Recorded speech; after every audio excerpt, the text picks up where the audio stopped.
पापा की परी होती हैं बेटियां।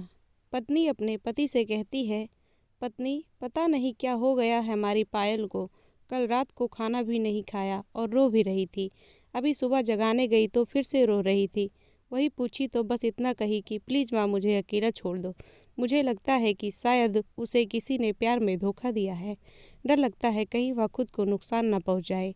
पति थोड़ी खामोशी के बाद कहता है, ठीक है मैं देखता हूँ। इतना कहकर वह अपने बेटी के कमरे में जाते हैं। पिता, पायल कैसी हो बेटा?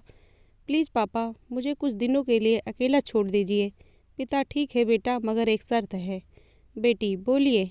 पिता, मैं तुम्हें एक बकवास कहानी सुनाना चाहता हूँ, तुम सुन लो फिर हम तुम्हें डिस्टर्ब नहीं करेंगे। ओके बेटी ठीक है सुनाइए। पिता, आज से करीब 20 साल पहले एक राजा हुआ करते थे, बेहद अमीर। उनके 2 बेटे थे। बड़ा बेटा बेहद आज्ञाकारी और ईमानदार था। उस राजा को अपने बड़े बेटे पर नाज था। उसकी शादी एक खूबसूरत लड़की से कर दी गई। फिर वह खूबसूरत लड़की राजा की बड़ी बहू गर्भवती हुई।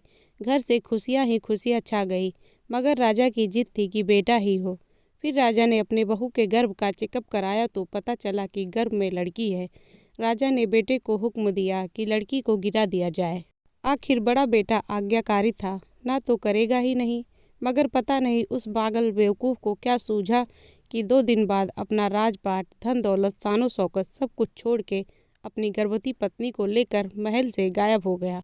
सच कहूँ तो वह बड़ा बेवकूफ़ और पागल था। लोग बेटियों को बोझ समझकर गर्भ से नष्ट कर देते हैं और एक वह बेवकूफ़ पागल एक बेटी के लिए तमाम सुख सुविधाओं को ठोकर मार दिया।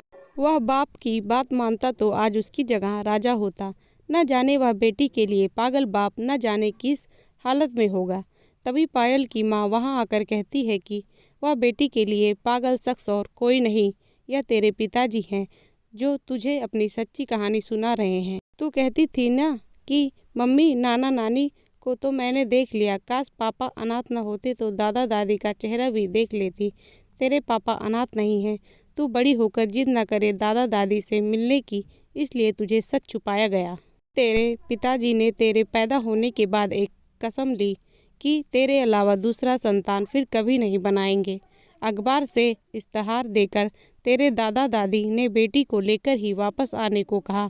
मैंने भी जोर दिया वापस जाने को, मगर तुझे गोदी में उठाकर तेरे पापा ने बस इतना ही कहा, जिस घर में मेरी प्रिंसेस की हत्या का फरमान निकाला गया हो वहाँ एक राजा कैसे सांस ले सकता है। वो नज़ारा अलग था। पायल की आंखों में पापा के लिए सम्मान, उनकी मोहब्बत के लिए ढेरों सारा प्यार और उनकी कुर्बानी के लिए इबादत करने जी कर रहा था।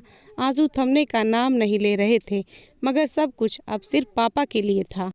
पापा ने बस आखिरी शब्द इतना ही कहा अपनी बेटी को, मैं नहीं जानता बेटा कि दुनिया तेरे बारे में क्या सोचती है, मगर तू मेरे लिए बेहद अनमोल है। भले मैं आज तक कहीं राजा नहीं रहा, मगर तू कल भी, आज भी और सदा ही मेरी प्रिंसेस ही रहेगी। बेटी ने दौड़कर अपने पापा को गले लगाकर रोते हुए कहा, आप असली राजा हो और मैं आपकी प्रिंसेस।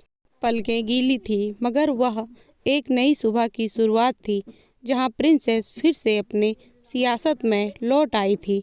बेटियाँ माता पिता की जान होती हैं, उनकी आन बान और शान होती हैं।